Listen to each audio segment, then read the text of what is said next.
Hey everybody, welcome to Drive Thru Review 245. Today we're going to talk about Brussels 1893. It's a new release from Z-Man Games, also published in Europe from Pearl Games. It plays 2 to 5 players and it is very strange. So after reading the rules, I was kind of like, what? How does this even work together? And then after playing it, I was like, wow, how did they put this together? Very interesting game, kind of an old school Euro kind of thing with lots of interlocking mechanisms, but it's not one of those where it feels like the mechanisms don't mesh. They actually mesh very well. So let me just jump in and show you how the game works, and I'll come back and tell you more about what I think of it. Okay, first of all, yikes. There's a lot of stuff going on here. It's not too heavy of a game. I would say it's definitely in that medium, maybe slightly heavy game. I think the box is about 25 minutes per player, and that seems to be about right. It's one of those that it's a thinky game, but it's not super brain burning, at least in my estimation. So there's a lot of different tracks and things happening here on the board. Let me just kind of walk through, what a turn might look like, and kind of walk through all the different mechanics, and that'll give you a little bit better sense of what you're trying to do in the game. So the first thing to note is each player is going to get a player board in their color. You've got this little sort of knowledge track that you're going to keep track of here. Basically, this acts as a point multiplier. You have these different buildings here that you're going to be building out on that board over there. At the end of the game, you're going to multiply wherever you're at on this track times the number of empty slots here, the number of buildings you've built, and you're going to get those points. That'll be usually a large chunk of points there. We have sort of a walkthrough of some of the little steps in the turn there. Everybody starts with 5 workers in their possession, and everybody starts with a George Brueggemann card. So as you acquire these cards here, these different personalities, you can only ever have one card of that person. Basically, the idea is that you have the ear of this particular person. You can make use of them, every turn. Also start with some money, depending on if you're the first, second, third, or fourth, fifth player. And then the start player is going to get this pissing boy here. So this is a famous statue in Brussels, which is kind of funny. That makes reference to it and a couple other things here. So the start player will get this, and then the first thing we're going to do is reveal the stock card. So you've got here a little deck of cards here. Now there are 5 rounds in the game, but you've got plenty of these to sort of spice it up. What this is going to show you here is going to show you the amount of money that you're going to get if you go to the stock exchange, which is this space up here. I'll talk more about that in a second. Then you're going to look at the number of players. So let's say we're playing a 4-player game here. Now whoever the first player is going to get this little sort of protractor looking thing here, and they're going to be able to choose between either 1 and 4 or 4 and 1. Well, what do I mean by that? So if you look at this board over here on the side, you can see we've got 1, 2, 3, 4, and then 1, 2, 3, 4 here. Now this is actually made of multiple double-sided boards, so you can kind of play with this layout and this configuration here. Very interesting how this is laid out. Well, if we take a look at here, remember, let's say we're playing that 4-player game there, and so we can look at, so we've got 1 and 4 here. So I can take and put that here like so, or I can do it in the other one, which is the 4 and the 1 here. So I can do it like that. And what that's basically doing is walling off all of the available sort of worker placement phases or spaces that are available for this round. Now you can never turn it so that it has the least side available. So let's say we had the 2 and 2 here. You can turn it like this one here, but you couldn't make it something like this, like this. So if this is the choice here, we had the 2 and 2, or you could make it go this way. You've got to always choose the side that has the most spaces available. So you kind of set this out, and then let's say, just for argument's sake, these are what was available. So none of these action spaces here can have workers placed on them. So there's a variety of different actions here. If we zoom in, we can take a look here. The key part basically is this little icon down here. So you can see this one, you can collect some cubes, you can sell paintings, you can do some buildings and different things. And what players are going to be doing is they're going to be taking a worker here, and then they can have to put at least 1 coin on that worker. Now they can put up to more coins if they want. They're going to take that action, but what they're trying to kind of do here is get sort of a majority around these different indices here, or these vertices. So let's say at the end of the round here, I'm just going to put some workers out here, like so. Then whoever has the most of these here is going to get the points basically for that spot. So in this case, yellow has the most workers surrounding that, and they would get, you know, the points. And I'll explain how those points are distributed. Now, if this wasn't completed, then nobody's going to get any points. So there has to have all 4 workers around that. And then you're going to look at the amount of money that people have put. So, you know, green, you can't come in here without any money. You can put 1 or not, or 5 or whatever. And then you're going to look at the column here and go all the way down. And whoever has the most sort of money in this sort of weird virtual auction is going to be able to acquire this card and use its effect. So this board here is very, very interesting. Not only do you have to sort of, you know, demark as the start player which actions are going to be available, because the action distribution is something you're going to keep in mind. So if you had used the other side down here, then, you know, you'd be looking at, you know, the different spaces like building versus collecting paintings or selling paintings and all those different spaces like so. So that's something you have to consider. And as well, as people start putting buildings out here, you're going to get little bonuses when somebody, you know, tries to take the action. So if I had built this here and then the orange player took this action, they're still going to be able to do the acquire painting action, but I'm going to get a little bit of a bonus because my building's there. So as this board starts to fill up with buildings, the start player is going to want to consider, you know, whose buildings are going to get the majority of the action and the love from the other players, because those bonuses can kind of come in handy there. So this is a hugely interesting thing. From reading the rules, it was kind of like, what in the heck? But as you kind of play in the game, it does kind of start to make a little bit of thematic sense, and definitely from a strategic perspective is very interesting. So let's just go walk through all of the different kinds of actions here and what they do and things. So first we'll take a look at this action here, and this is actually to sort of create a painting or acquire a painting. Now you have sort of 2 basic types of paintings. You have your black artwork here. These are just all sort of, you know, in a pile. They don't really have any real meaning based on the representation. It's just mainly the color. Then you have a stack of the rest of these, and these are going to be basically different colors, and they all have the same art for the colors. All the blue ones are chairs and different things like that. So when you take the action here to get a painting, I should say everybody actually gets one at random. I didn't fail to mention that before. So everybody gets a random one to start. But when you take that action, you're going to draw 1 and then keep it. Now if you've passed, and I'll talk about passing in a second, you're going to get one of these. So the first person in the round to pass gets one of these little tokens here.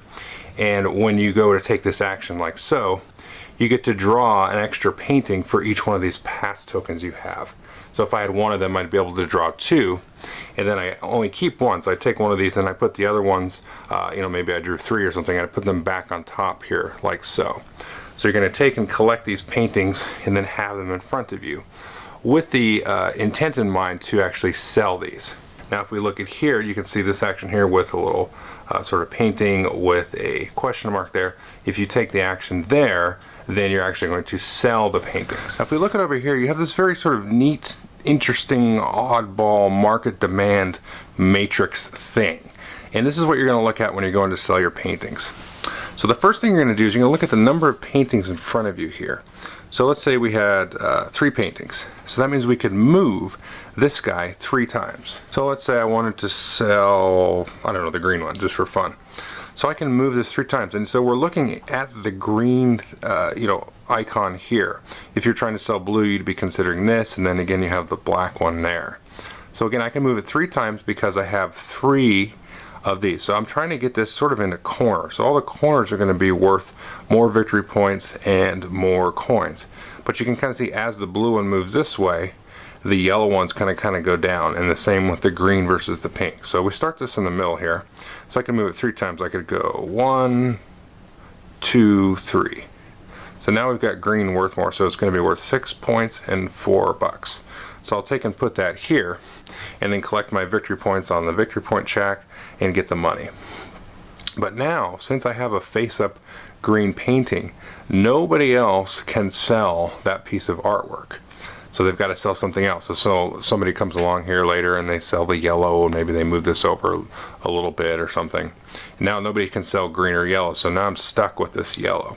So not until one of these is covered up let's say we covered up, somebody comes along later and sells the blue, now we can start selling yellow again. So it's a very little interesting demand and supply kind of weird mechanism here, but it works. It's really neat. It's kind of cool. I like kind of moving that thing around. And the next kind of action here is this sort of visit the theater action. You can see these little top hats here. And if we go down here, this is the way that we're going to acquire these different character cards. Now remember, everybody starts with George Brugman here. And when you acquire these, you're going to take a look at the number underneath here, and this is the amount of money you're going to pay. So this guy's free, and you know this is going to go up in value. So let's say I take this guy here.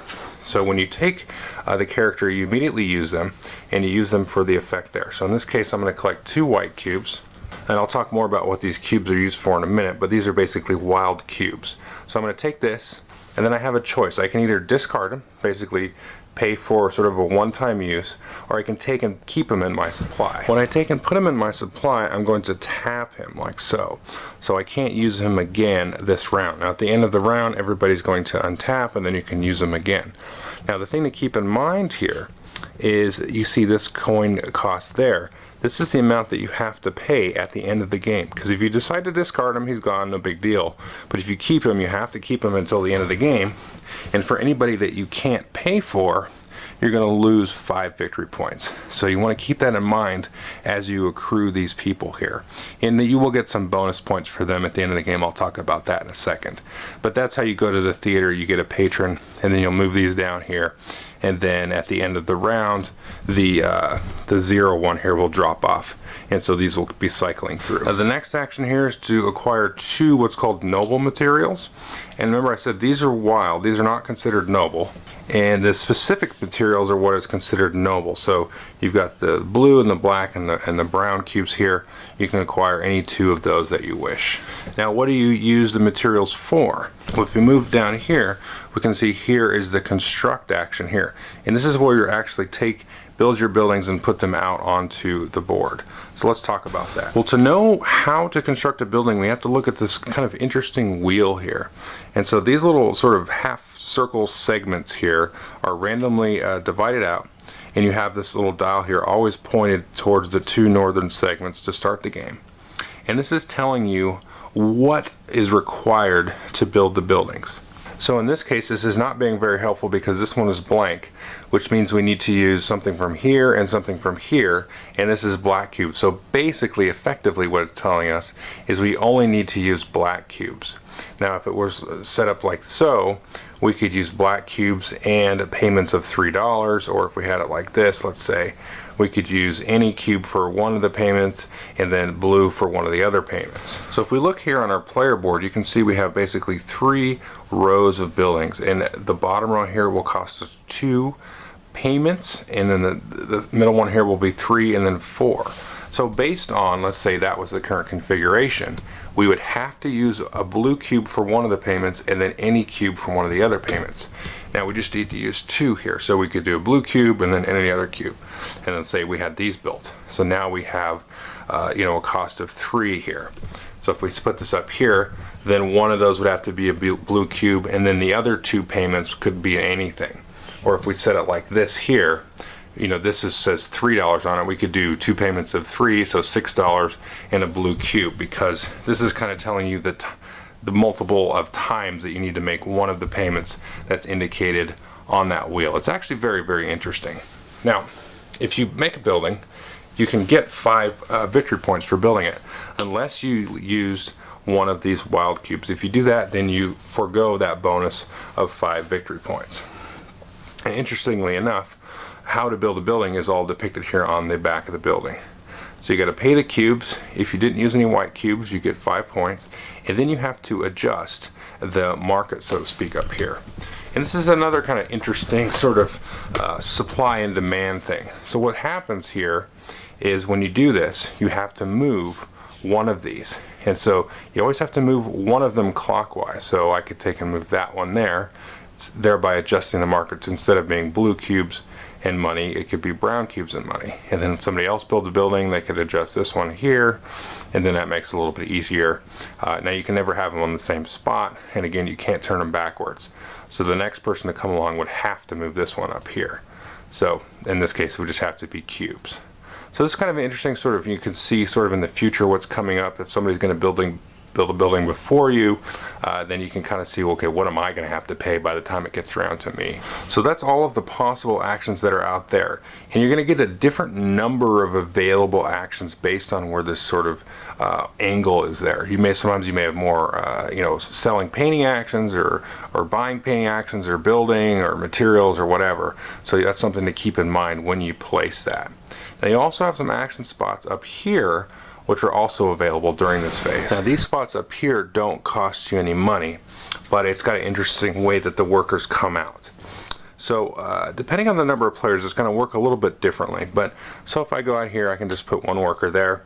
I get 3 white cubes. If I go here, you get the money indicated at the top of the stock market card.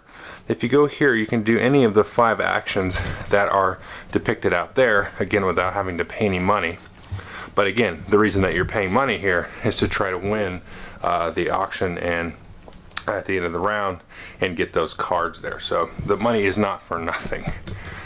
So this one here, you can take one of those actions that I just described a few minutes ago and do that. And then this one here, you can actually activate a number of workers and these men here, and activate them for their ability. So remember I said you could keep them or discard them. If you've kept them, then you can tap them, and then you get their ability again and again and again. Now the number that you can activate when you place there is dictated where you are in this track. So at the start of the game, you can only activate one worker or one character when you go in there. But as this moves up, you can activate more and more upon one worker placement there. Now, after somebody has gone there, or even yourself, the next player to go in there has to place 2 workers. So if I go there and grab these, the next player's got to come in there. He's got to place 2 workers. The next one after that's got to place 3. It works just a little bit differently with the 4 and 5 player game. Basically, it's 1-1, 2-2, 3-3. So it's a little bit easier because there's more players, but again, you have greater competition because of more players.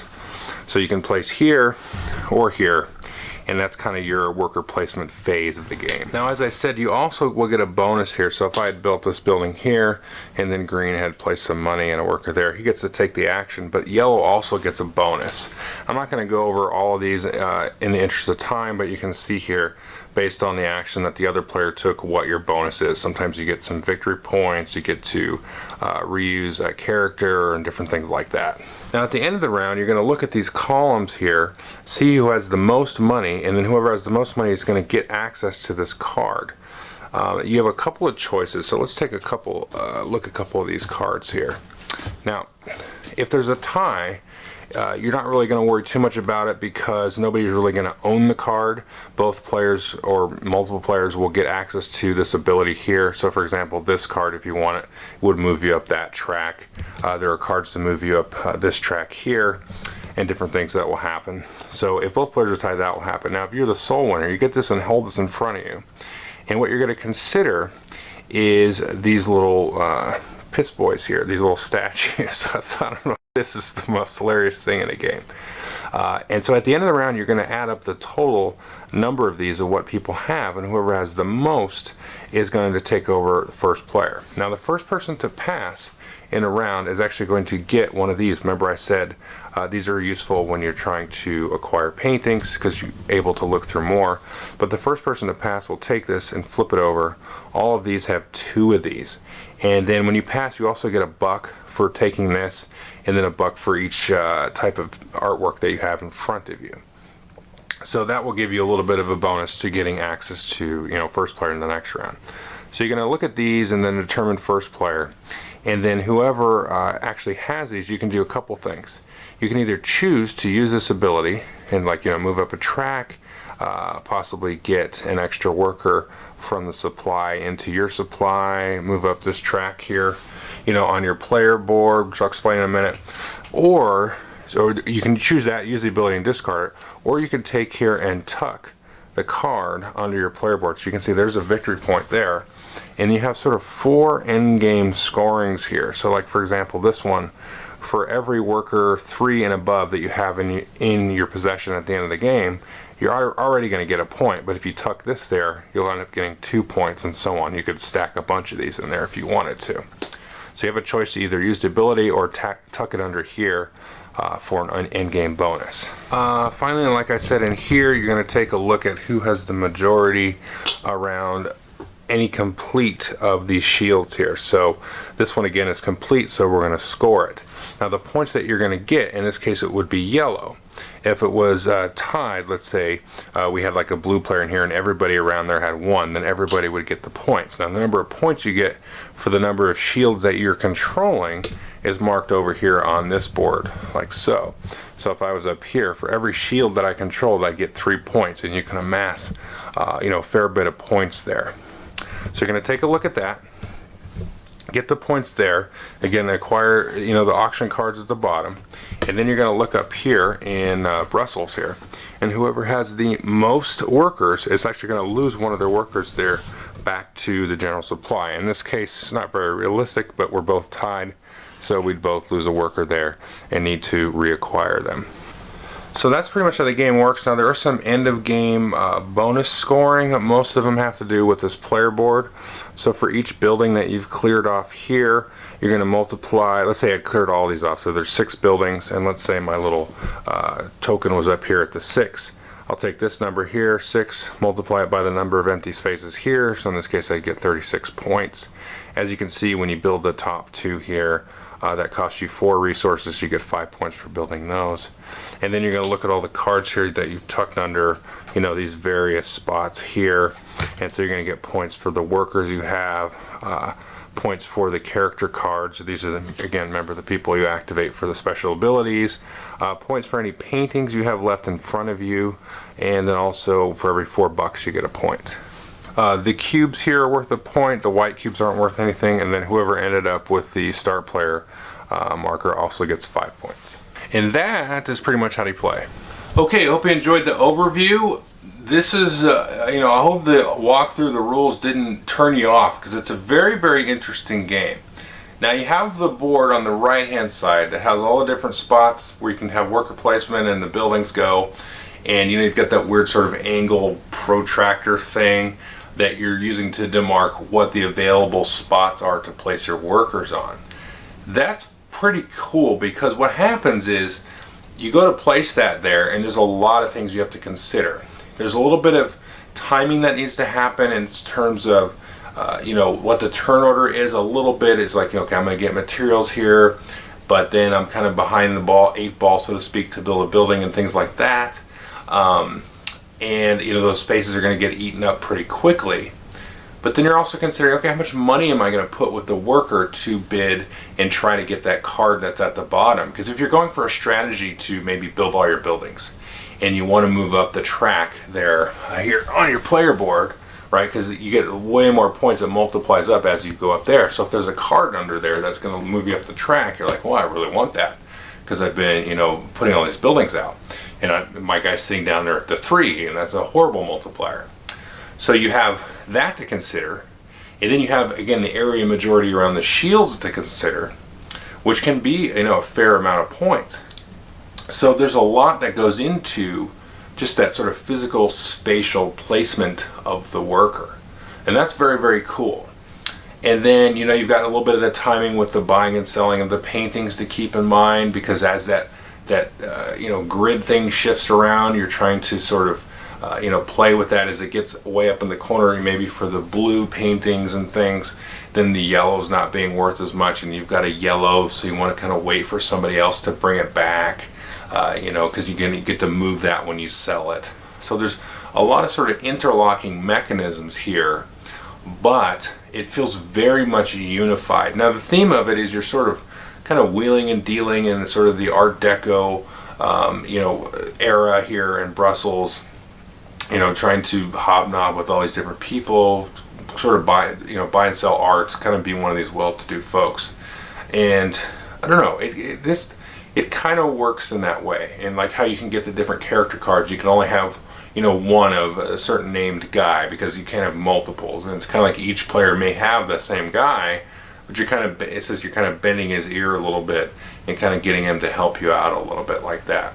But if you hold on to it, then you've got to pay him at the end of the game and stuff like that. So there's a lot of stuff happening, and you've got the little dial for, you know, what kind of resources are required to build the building. So there's a lot going on, but it plays in a very intuitive way. It is not super brain burning. It is very thinky. It's also very fun and very pleasant to look at. You know, I don't know how well the camera comes across there. I think it probably looks fine, but when you get everything kind of set up and everybody's got their board set up, and it does have a very Art Deco feel, you know, with the game, then, you know, it works out pretty well. It looks nice on the board and everything. And it's a Pearl game, and they have a very nice look that they kind of go for with their games, and it really comes across here. Yeah, I mean, it's hard to kind of get above and beyond all the different interlocking mechanics and tell you much more beyond that, but that's really what the game's about. So it works very interesting. There's a lot of chances to really kind of mess with your opponents. You know, like just as an example, you have on one side, like you have the board, you know, with the auctions and all the weird interlocking stuff, but then you have the other worker placement happening on the other board, where, you know, you place a worker in, and then the next guy in there's got to place 2 workers. So in a sense, the worker placement on that side of the board is almost like a pass. You know, maybe I'll go over here and I'll get 3 white cubes. You know, not so great because, you know, they're wilds, but I don't get my little bonus points when I build the buildings. But I'll go there and get the stock market money, maybe activate some of my characters. And then maybe, hopefully, my opponents start to place on that main board, that crazy board. And then I can kind of see what maybe they're going for, make them, kind of force them to commit a certain amount of money. And if they put a whole lot of money down, then, you know, maybe I let them have it, and then maybe they spent too much, or maybe they only put like $2 down. You're like, oh, I could go in there with like 6 or 7 and really kind of lock up that spot. But it's very interesting because, you know, as a sort of a column fills up, you know, I go in there, you go in there, and there's only one spot left in that column. Well, whoever goes in there last can dictate, you know, how much they want to put in. So, yeah, there's a lot of interlocking things that happen just on sort of one worker placement, and there's sort of this, you know, spider web of effects and cause and effects and people's strategy shifting as that happens. So, definitely cool. Definitely look at it. You know, if you're into Euros, totally would get this because it's definitely got that sweet spot where the Euros hit. So anyway, that's Brussels, 1893. Thanks.